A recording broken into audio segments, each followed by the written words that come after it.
Truth for Life, July 29th. Embracing Interference. As he was walking in the temple, the chief priests and the scribes and the elders came to him, and they said to him, "By what authority are you doing these things? Or who gave you this authority to do them?" Mark chapter 11, verses 27 and 28. None of us like someone else interfering in our business. When someone insists on our attention or demands our obedience, we instinctively respond negatively. Generally speaking, we don't want people telling us what to do, least of all in spiritual matters. It is always tempting to buy into the notion, particularly popular in our day, that our spirituality is no one else's business, a personal matter to be known only to us.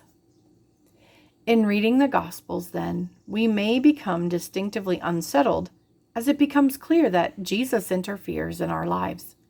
Yes, it's for our good, but nevertheless, he interferes. Indeed, in his autobiography, C.S. Lewis refers to Jesus as the transcendental interferer.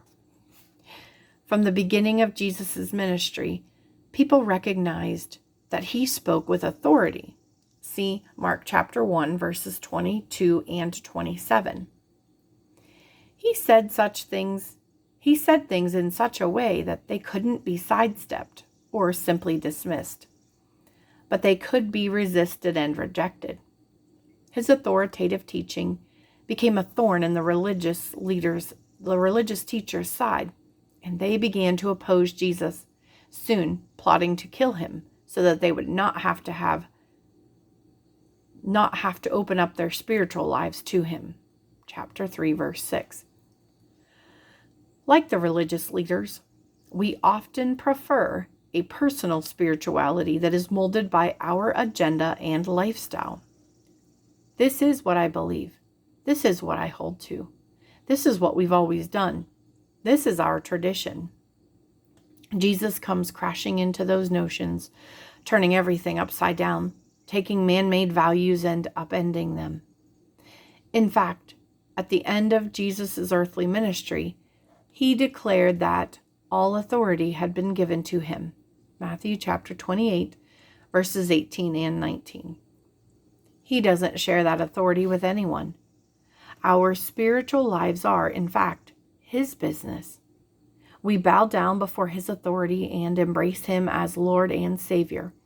Now, or one day, we will bow before him and meet him solely as our judge. Adding Jesus to a little corner of our existence is easy and non-intrusive. It's another thing entirely to allow the transcendental interferer to take over every aspect of our lives and command from us complete obedience. His perfect authority is an issue that we must consider in every decision we make. So we are faced with the unsettling question, am I living according to my natural desires and the roles I have fashioned? Or am I seeking to joyfully submit to my Savior on every day and in every way? It is only when we choose to bow down before Jesus' authority, acknowledging his lordship over our time, our talents, our money, our everything, that we can truly begin to embrace him as Lord and Savior and enjoy knowing him as a friend and guide. Are you keeping him at arm's length in any way? That is precisely the place where he calls you to let him interfere. It's the place where you have the opportunity truly to treat him as the one who has all authority. He will certainly disrupt your life, but he alone has the right to do so, and he alone can set you free. Daniel chapter 7, verses 9 through 14.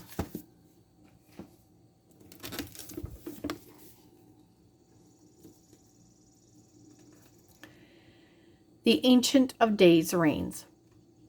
As I looked, thrones were placed, and the Ancient of Days took his seat. His clothing was white as snow, and the hair of his head like pure wool. His throne was fiery flames. Its wheels were burning fire. A stream of fire issued and came out from before him. 1,000 thousands served him, and 10,000 times 10,000 stood before him. The court sat in judgment, and the books were opened. I looked then because of the sound of the great words that the horn was speaking. And as I looked, the beast was killed, and its body destroyed, and given over to be burned with fire. As for the rest of the beasts, their dominion was taken away, but their lives were prolonged for a season and a time. I saw in the night visions, and behold, with the clouds of heaven there came one like a son of man. And he came to the Ancient of Days, and was presented before him. And to him was given dominion and glory and a kingdom, that all peoples, nations, and languages should serve him. His dominion is an everlasting dominion, which shall not pass away, and his kingdom one that shall not be destroyed.